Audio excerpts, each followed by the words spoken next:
Hello， 大家好。昨天12月3号，星越 L 的智擎版已经开始上市了。今天试驾的这一款是它的 1.5T 天宫版，也就是177700的。那么今天主要是测什么呢？之前星越 L 诟病的就是油耗比较高，所以它现在上了 1.5T 的双擎的，也就是智擎嘛，也就是双擎，配合着那个星锐 L 的3档 DHT。今天我们主要是测一下它的油耗。可以看到这是老款的星越 L， 这个中网是凹进去的啊。其实我只是觉得老款的稍微还是耐看一点啊，不过新款的也是很好看。这个前脸，有没有劳斯莱斯那种感觉？在这放个小金人，感觉一下子就上来了。好了，废话不多说，其实外观没什么太大的变化，除了前脸，然后侧面还是之前的那个样子啊，没有什么变化。再来看一下它的尾部，依旧是那个贯穿式的一个尾灯。OK， 直接上车，我们来测一下它的油耗表现。OK， 那么现在我们已经给车辆发动了，直接语音导航。你好，吉利。主驾请说。导航去薛家洼生态园。想去第几个呢？第一个。好的。开始导航。没问题。准备出发，全程6.5公里，大约需要12分钟。往期的油耗是最近50公里 5.0 升，然后这一次我还没有开，我把它重置一下再。说的再具体点吧。 OK， 重置了，音量调为30%。退下吧。再见。好，它这个要挂2次，到 N 然后到 D， 现在就可以了。松掉刹车，踩油门。DHT 就是跟那个银河 L6 是一样的，3档 DHT， 然后起步的时候就是电机在驱动，很平顺，非常的平顺。这么说吧，就跟电车其实没什么两样，就是很平顺，几乎是没有顿挫，比之前的双离合啊或者是 8AT 啊的这种低速表现要好的太多了。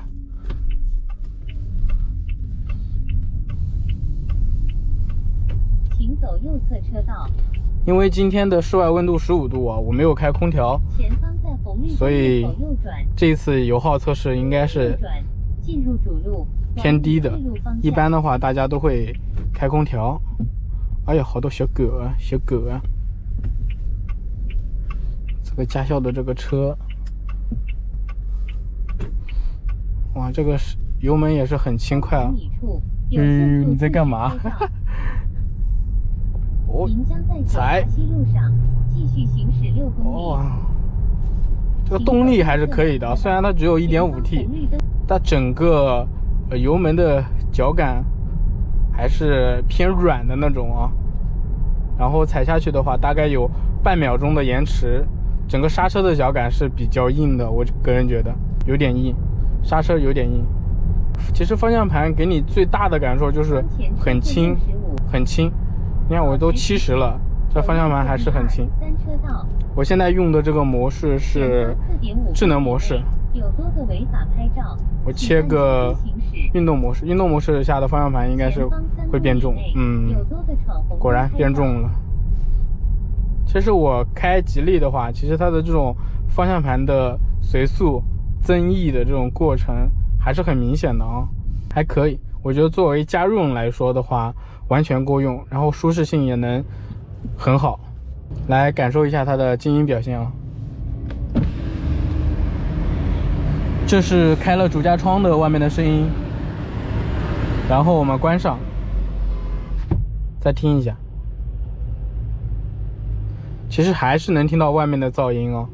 虽然它前排是用的双层夹胶玻璃，但是整个隔音效果不是那么的优秀啊，还是可以再进步的。今天是主要测油耗，然后在测油耗的过程中呢，主要说一说简单的一些驾驶感受。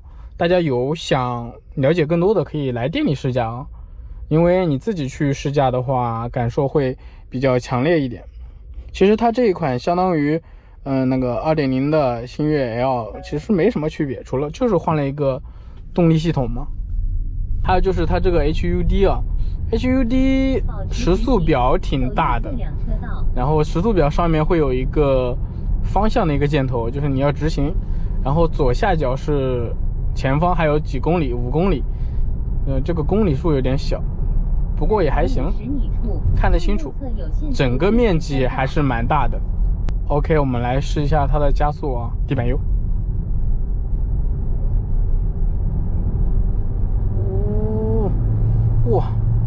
哇，刚才那个动力我是觉得还可以啊。OK， 我稍微有点激烈驾驶啊，所以这个油耗只供参考啊，不是起步还是比较快的。哇，能明显的感觉到发动机在介入，在60的时候发动机已经开始轰鸣了。其实现在15万左右价位的这种 SUV 也很卷啊，卷得太厉害了。这一款 1.5 的智擎也就卖到16万多一点，主要是它有一个电池我刚才在懂车帝上看了一下型号，是3元锂的，然后具体多少度我不太清楚。OK， 我试一下它的一个智能巡航辅助，过了这个红绿灯，这边路况还是可以的，没什么车，然后我就来试一下吧。它能识别到这个红灯，比我的极客高级。应该是按2下，我记得应该是这个按2下激活。别着急啊，红灯哎，哥们儿。OK， 起步。它识别到了绿灯，它会噔的响一下。OK， 我们来开启巡航辅助，然后把速度调高一点。能变道吗？可以。它这个变道，还挺缓。把速度加高一点。它这个还是挺稳的。再来个变道，向右。路右侧有限速40拍照。可以的。其实现在这个路况还是蛮好的，能感觉到一点点胎噪，然后底盘从轮胎那边传来的一些震动，在方向盘上还有我的脚上都是能够感受到的，请走最左侧车道，还是很明显的。然后到了70以上的速度的话，两侧的风噪是稍微有一点点多的，有点呼呼的这种声音。OK， 我们现在到了目的地了，但是感觉路程还不是太多，我决定往前面再走一走，大概跑个10几公里。之前在吉利店里给那个我的新锐做保养嘛，然后有一个星越 L 的车主说这个油耗太高了，将近10几个油。我问他是不是上下班高峰期，他说是的，而且还是加95的油。然后这款车出来呢，就跟雷神版的那个一样，就是来降低它的油耗，然后整个行驶品质什么的其实是没有太大的变化的。因为大家都现在都提倡这种燃油经济性啊，对吧？包括现在电车卖的那么好，但是电车嘛，它有续航焦虑，像这种嘛，它续航焦虑肯定是不会有的，因为它还能加油，你实在不行你就按油车跑，然后这个又不是外部充电，它只能通过发动机去给内部充电。所以的话，官方称这辆1.5的天宫版能开到将近1300公里的一个续航，大概实测的话，我估计最多到1100到1200，因为官方给的标准都是偏高的，就跟表显油耗和实际油耗，表显肯定是偏低，实际肯定是偏高的，就都会有一个误差值嘛。好了，我们沿着这条路继续走，然后大概走个10公里左右，现在是8.3公里，表显油耗是5.4升。我这条路上的风噪还好，就胎噪有点强，这个轮胎我觉得有点不太好，胎噪有点略强，不过舒适性还可以啊。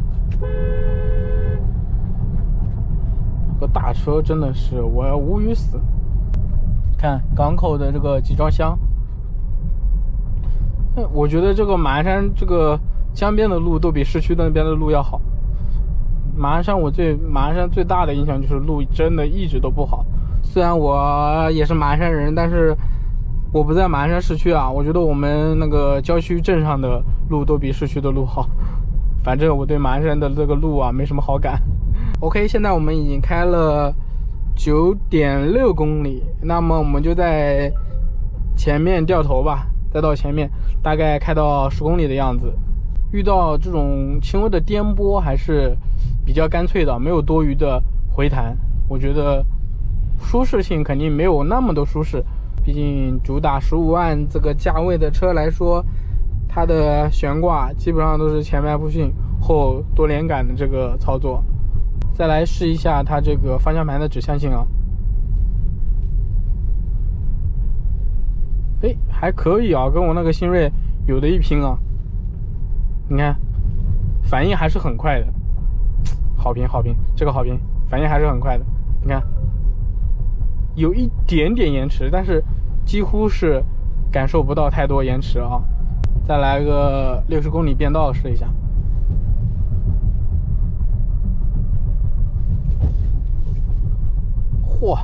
嚯，整个车身回正的这个速度很快啊，并没有太多的这种摇晃啊。包括我在50的时候，你看左右摇摆，来感受一下它的这个底盘的支撑性。嚯，我觉得它给你的信心特别足，可以的。之前我是什么车来着？哇，那个车晃的都记不太清了，最近开的车有点多。反正我觉得这个底盘的支撑性很好，蛮不错的，难怪卖的那么好，1万多辆一个月。除了国产的这种性价比还有配置比较丰富之外，你更多的肯定是开起来的感受对吧？毕竟它是一个对于普通家庭来说算是一个特别大的一个家当了，15万对吧？将近2个人1年的工资，这种普通家庭，所以选择一个质量过硬性价比高的车，那才是正确的选择嘛。OK， 现在我们开了11.912公里了，然后表显油耗是 5.1。我靠，这表现，哇，这个大车掉头，我靠，我是怕，千万要离这种车远一点。我们这种小车刚不过他们的，就再厉害，对吧 ？A 柱再硬 ，B 柱再硬，前防撞梁后防撞梁再厚，那有什么用？这种车就能避免就避免，有一些东西就，比如说有些人。对吧？加塞你就能让就让他，没必要。首先你撞上去虽然是他全责，但是耽误你的时间，对吧？多一事不如少一事嘛，这种情况也要当心。突然冒出一个东西出来，那我得吓死。感受一下它这个燕飞利仕的音响，也就是以前领克用的那套音响嘛。来一首周杰伦的《晴天》，在这个晴天送给大家，好吧？今天是个晴天。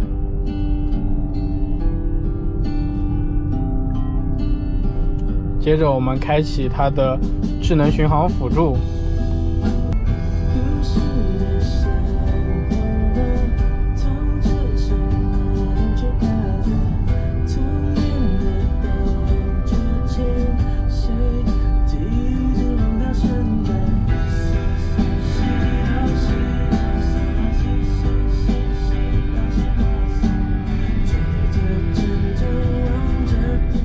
前面是个红灯，看它能不能识别。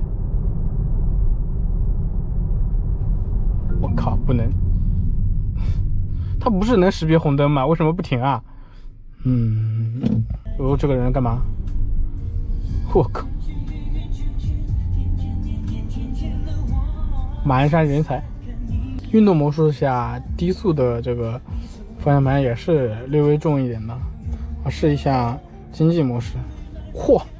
就轻了好多，这个就女生开起来会比较舒适一点，就稍微掰一掰就好了。运动模式下还是要稍微硬很多的。这个刹车我想再说一下，真的特别好踩，就是很舒服的那种感觉，就说不上来，就是真的很舒服，说不上很软，它又有一点回力的那种然后踩下去呢又能特别的那种线性，就是很好踩，很舒服。即将左转，随后到达目的地附近。好了，刚才找了个地方来停车，再来看一下它的一个公里数和油耗表现，20.4千米，然后开了30分钟，最后油耗表现是4.9升每百公里。大家都知道表显油耗是偏低的，实际上呢这个油耗应该在5.0到5.5左右，所以这个油耗我觉得是能满意的。一般的话，像这个上下班通勤的话还是不错的啊。其实相较上一代那个还没有这种混动的星越 L， 这个油耗肯定是低了不少。如果喜欢星越 L 的外观，然后对动力的话，其实我觉得两个动力相差不是很大呀，因为这个它也有 DHT 去驱动它，所以动力方面我觉得不用太多的顾虑。如果你想要了解的话，你可以来试驾感受一下啊。最后这个油耗大家觉得怎么样？